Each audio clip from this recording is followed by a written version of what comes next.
kutipan putusan di atas telah jelas bahwa Mahkamah dalam melaksanakan kewenangan sebagaimana dimaksud dalam pasal 24C ayat 1 Undang-Undang Dasar 1945 tidak hanya sebatas mengadili angka-angka atau hasil rekapitulasi penghitungan suara, tetapi juga dapat menilai hal-hal lain yang berkaitan dengan tahapan pemilu berkenaan dengan penetapan suara sah hasil pemilu.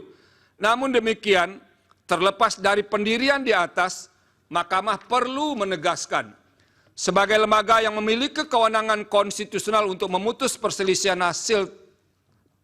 tentang hasil pemilihan umum sebagaimana termaktub dalam pasal 24C ayat 1 Undang-Undang Dasar 1945, sebenarnya tidak tepat dan tidak pada tempatnya apabila Mahkamah dijadikan tumpuan untuk menyelesaikan semua masalah yang terjadi selama penyelenggaraan tahapan pemilu.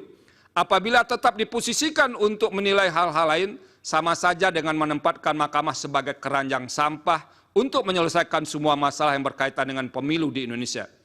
Dalam hal ini, lembaga yang telah diberikan kewenangan untuk menyelesaikan pemilu seperti Bawaslu, Gakumdu, harus melaksanakan kewenangannya secara optimal demi menghasilkan pemilu yang jujur dan adil serta berintegritas.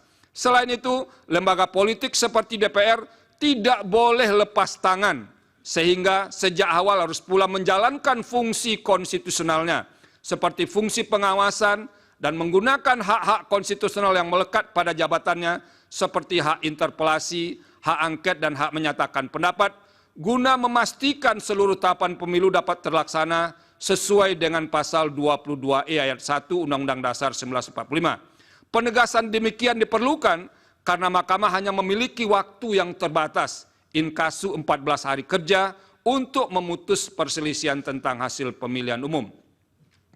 Berdasarkan uraian pertimbangan hukum di atas, eksepsi termohon dan eksepsi pihak terkait yang pada intinya menyatakan Mahkamah tidak berwenang mengadili permohonan akuo dikarenakan pemohon tidak mendalilkan perselisihan hasil suara pemilihan presiden dan wakil presiden berupa penghitungan secara kuantitatif, melainkan mendalilkan pelanggaran kualitatif yang bersifat terstruktur, sistematis, dan masif, adalah eksepsi yang tidak beralasan menurut hukum.